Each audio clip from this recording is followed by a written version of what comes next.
En las aguas heladas del Bósforo, un saco de terciopelo dorado se hundía lentamente. Desde el palacio de Topkapi, los sirvientes del sultán observaban cómo las burbujas subían a la superficie, llevando consigo el último aliento de Gulzade, de apenas 17 años. Su crimen, haber levantado la mirada hacia el rostro del sultán sin permiso. El castigo, ser cocida viva en un saco y arrojada al mar como un desperdicio.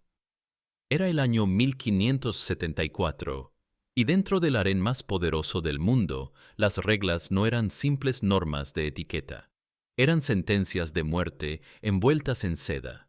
Dicen que el cuerpo no miente, y el de Gulzade contaba una historia que nadie quiso escuchar.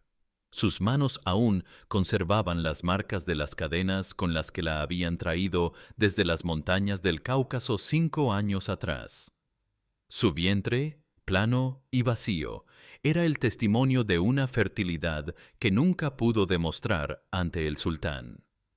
Su boca, sellada para siempre por las aguas del Bósforo, guardaba los gritos que nunca pudo expresar.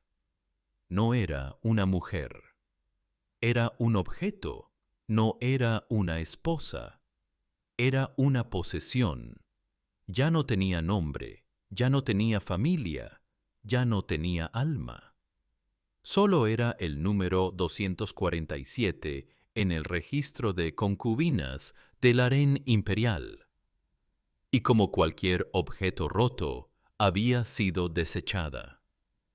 Para entender cómo el imperio más poderoso de la época convirtió a miles de mujeres en fantasmas vivientes, hay que adentrarse en los pasillos de mármol del palacio de Topkapi, donde el silencio era la única ley que importaba, y la desobediencia se pagaba con sangre. El sistema comercial funcionaba desde los mercados de Cafa, Constantinopla y Trebisonda.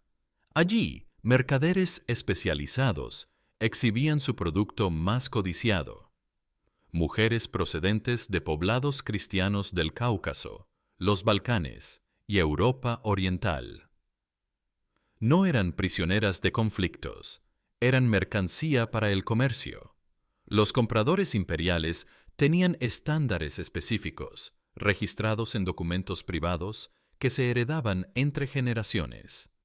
Preferían mujeres de complexión clara, expresión vivaz, sin marcas de dolencias y de origen noble.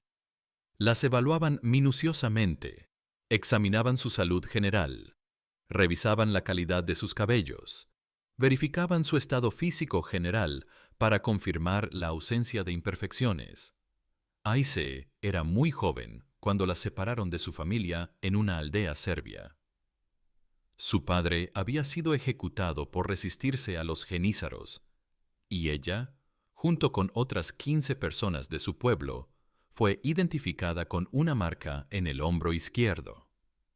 La marca significaba propiedad del Estado otomano. El viaje hacia Constantinopla duró 3 meses. Las personas viajaban custodiadas en carros de madera, alimentadas con raciones básicas y agua de calidad deficiente. Muchas enfermaban en el trayecto. Los fallecidos eran sepultados en fosas comunes sin ceremonias. Las que llegaban al palacio lo hacían como sombras, desnutridas, afectadas psicológicamente, dañadas física y emocionalmente. Su destino quedó sellado desde el momento en que cruzó las puertas doradas del Palacio Imperial. Pertenecía al Imperio Otomano, al sultán, al sistema que había perfeccionado el arte de convertir personas en instrumentos de poder administrativo. En el palacio de Topkapi podían llegar a residir hasta 1000 mujeres simultáneamente. Pero residir era un término generoso para lo que realmente ocurría entre esos muros perfumados con aceite de rosas y empapados en lágrimas silenciosas. El harén no era un paraíso de lujo, era una prisión con decoración dorada. La primera regla que aprendían las nuevas concubinas era la más letal: el silencio absoluto. Hablar sin permiso, reír demasiado alto, suspirar con melancolía, todo estaba prohibido y castigado. La Valide Sultan, madre del sultán reinante, diseñó un código de conducta que transformaba a mujeres en sombras. Las concubinas debían caminar sin hacer ruido, comunicarse únicamente con gestos, mantener los ojos bajos en todo momento. Cuando el sultán aparecía, debían postrarse con el rostro contra el suelo frío hasta que él decidiera si merecían alzar la mirada. Fatma, una joven circasiana de 15 años, cometió el error de estornudar durante una audiencia con Solimán el Magnífico. El castigo fue inmediato: 100 latigazos en la espalda y un mes de aislamiento en las celdas subterráneas del palacio. Sobrevivió, pero quedó marcada para siempre como impura. Nunca volvió a ser considerada para compartir el lecho imperial. Las reglas de vestimenta eran igualmente crueles. Cada color, cada tela, cada joya indicaba el rango dentro de la jerarquía del harén. Las novatas vestían túnicas grises sin adornos. Las que habían logrado llamar la atención del sultán podían usar seda. Solo la Haseki Sultan, la favorita oficial, tenía derecho a portar joyas reales, pero existía una regla que superaba a todas las demás en crueldad: la prohibición absoluta de mencionar su vida anterior. Su familia, su hogar, su nombre real, todo debía ser enterrado. Eran renacidas como propiedad del sultán, y cualquier rastro de su identidad previa era considerado traición. Los eunucos vigilaban cada movimiento, cada palabra, cada respiración. Habían sido castrados brutalmente en la infancia para servir como guardianes eternos de la pureza femenina. Su dolor personal se había transformado en sadismo hacia las mujeres que custodiaban. No tenían piedad porque nadie había tenido piedad con ellos. Dicen que en las noches más silenciosas se podían escuchar sollozos que brotaban de las paredes de mármol. Eran las lágrimas de cientos de mujeres que lloraban en secreto por las vidas que habían perdido, por los hijos que nunca tendrían, por la libertad que jamás recuperarían. El sistema comercial funcionaba desde los mercados de Caffa, Constantinopla y Trebisonda. Allí, mercaderes especializados exhibían su producto más codiciado. Mujeres procedentes de poblados cristianos del Cáucaso, los Balcanes y Europa Oriental. No eran prisioneras de conflictos, eran mercancía para el comercio. Los compradores imperiales tenían estándares específicos, registrados en documentos privados que se heredaban entre generaciones. Preferían mujeres de complexión clara, expresión vivaz, sin marcas de dolencias y de origen noble. Las evaluaban minuciosamente, examinaban su salud general, revisaban la calidad de sus cabellos, verificaban su estado físico general para confirmar la ausencia de imperfecciones. Aise era muy joven cuando la separaron de su familia en una aldea serbia. Su padre había sido ejecutado por resistirse a los genízaros, y ella, junto con otras 15 personas de su pueblo, fue identificada con una marca en el hombro izquierdo. La marca significaba propiedad del Estado otomano. El viaje hacia Constantinopla duró 3 meses. Las personas viajaban custodiadas en carros de madera, alimentadas con raciones básicas y agua de calidad deficiente. Muchas enfermaban en el trayecto. Los fallecidos eran sepultados en fosas comunes sin ceremonias. Las que llegaban al palacio lo hacían como sombras, desnutridas, afectadas psicológicamente, dañadas física y emocionalmente. Su destino quedó sellado desde el momento en que cruzó las puertas doradas del Palacio Imperial. Pertenecía al Imperio Otomano, al sultán, al sistema que había perfeccionado el arte de convertir personas en instrumentos de poder administrativo. En el palacio de Topkapi podían llegar a residir hasta 1000 mujeres simultáneamente, pero residir era un término generoso para lo que realmente ocurría entre esos muros perfumados con aceite de rosas y empapados en lágrimas silenciosas.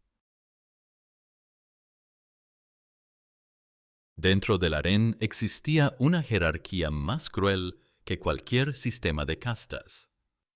En la cúspide estaba la Valide Sultán, seguida por la Haseki Sultán, favorita principal.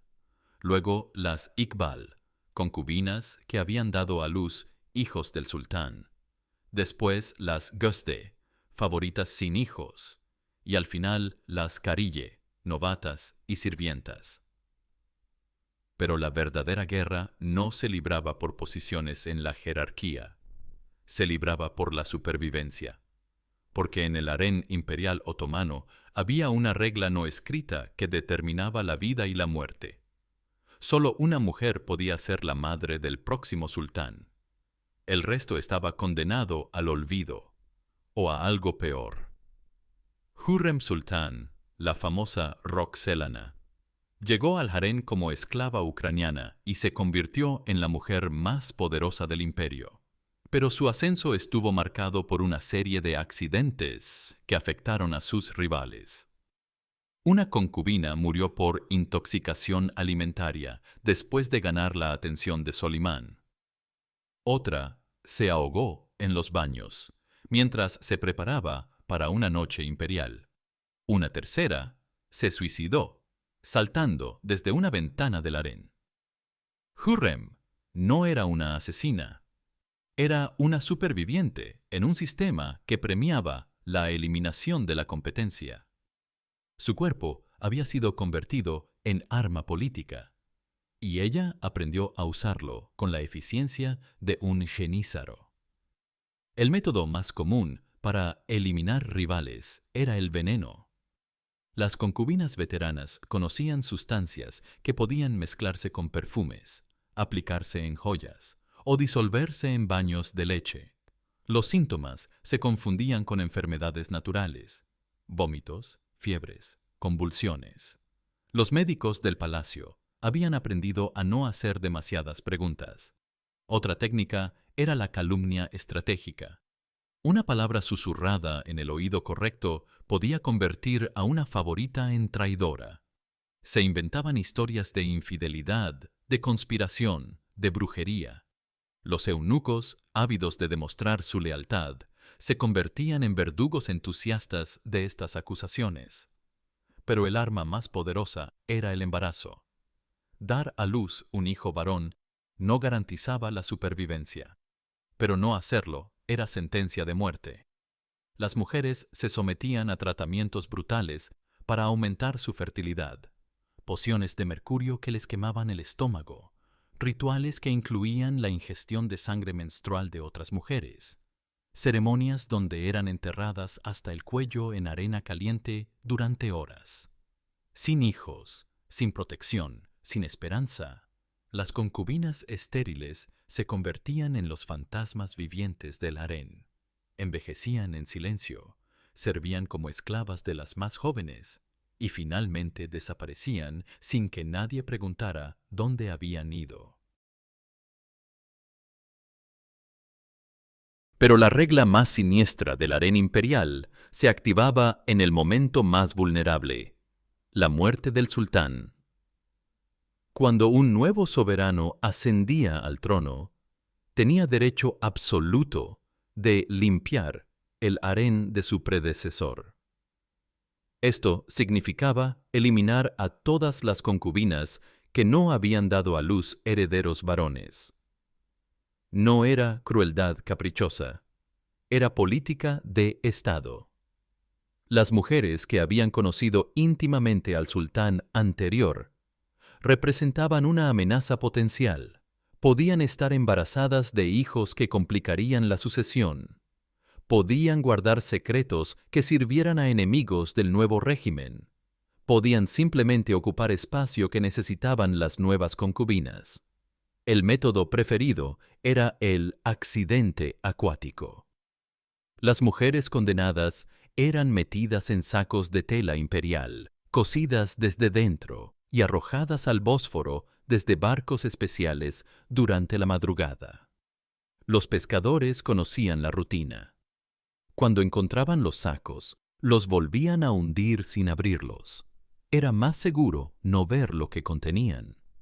En 1595, cuando Mehmed III ascendió al trono después de la muerte de su padre Murad III, ordenó la eliminación de 18 hermanos y 20 concubinas del harén paterno. Los hermanos fueron estrangulados con cordones de seda. Las concubinas fueron ahogadas en el mar. Todo en una sola noche, como una limpieza administrativa. Safiye Sultán, madre de Mehmed III, supervisó personalmente las ejecuciones. No lo hizo por crueldad personal, sino por amor maternal. Cada mujer eliminada era una amenaza menos para su hijo, una rivalidad menos en el futuro, un problema menos para la estabilidad dinástica. Las pocas concubinas que lograban sobrevivir a estos cambios de régimen eran trasladadas al Eski Saray, el Palacio Viejo, donde vivían como fantasmas del poder pasado. Allí envejecían en el olvido, sin contacto con el mundo exterior, alimentadas con las sobras de las cocinas imperiales, vigiladas por eunucos ancianos que también habían perdido su utilidad. Cuando una mujer entraba al Eski Saray, dejaba de existir oficialmente. Su nombre era borrado de los registros. Sus pertenencias eran redistribuidas. Su memoria era prohibida. Era como si nunca hubiera nacido, como si nunca hubiera amado, como si nunca hubiera soñado con una vida diferente. Sus cuerpos se convertían en monumentos vivientes al poder absoluto. Respiraban, comían, dormían, pero ya no eran humanas. Eran los desechos del sistema imperial otomano, mantenidas vivas no por misericordia, sino como recordatorio de lo que ocurría cuando se perdía la utilidad política.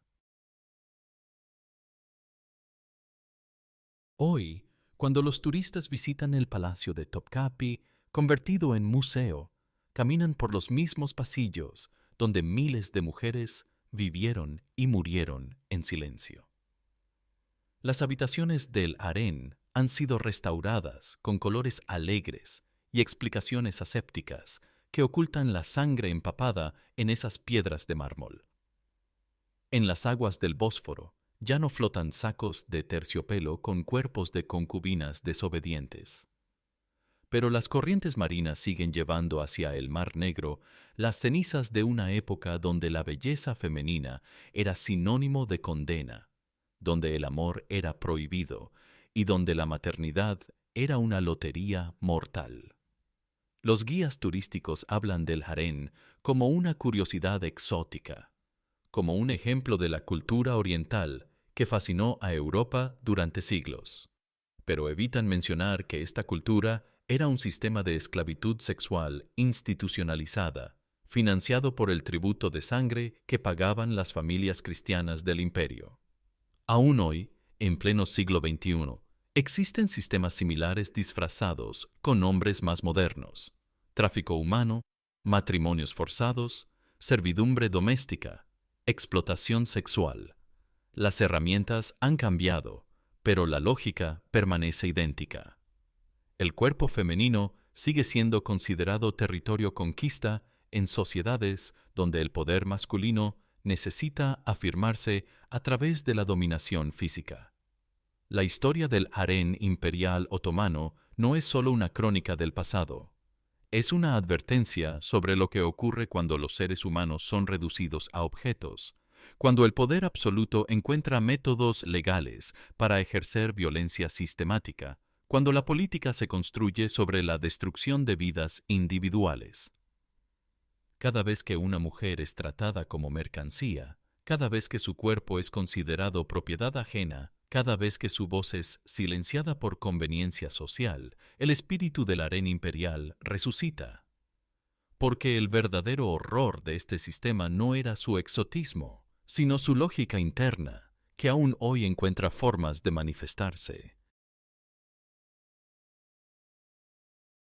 Esta es la historia de un sistema que convirtió la belleza en maldición, la juventud en condena y la feminidad en mercancía política. No fue la historia de sultanes poderosos, ni de concubinas seductoras. Fue la historia de miles de niñas que fueron secuestradas de sus hogares, despojadas de sus nombres, obligadas a competir por sobrevivir y finalmente eliminadas cuando su utilidad política se agotaba. Así mueren los imperios, no con batallas épicas ni conquistas gloriosas, sino con el silencio de las víctimas que fueron sacrificadas en el altar del poder absoluto. El Imperio Otomano se desplomó cuando se dio cuenta de que había construido su grandeza sobre una montaña de cuerpos femeninos que finalmente dejaron de sostener el peso de tanta crueldad. El harén imperial otomano no fue una institución exótica.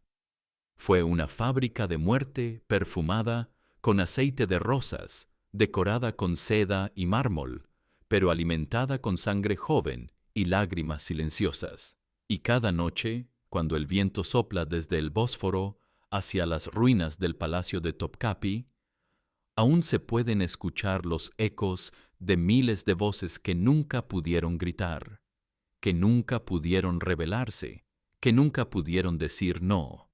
Porque algunas historias no terminan cuando acaba la historia. Siguen latiendo en la memoria colectiva, esperando a que alguien tenga el valor de contarlas sin adornos, sin romantización, sin perdón.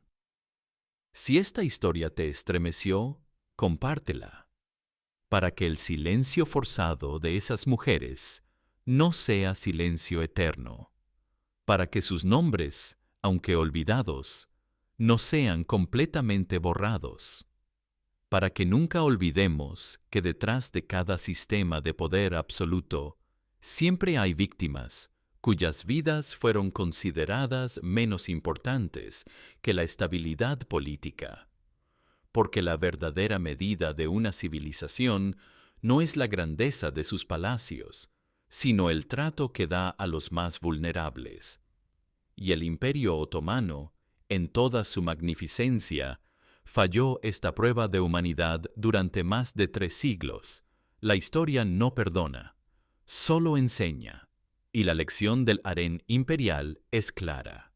Cuando los seres humanos son tratados como objetos, toda la sociedad se convierte en cómplice de la barbarie, sin importar cuán hermosos sean los edificios que construya o cuán sofisticada sea su cultura.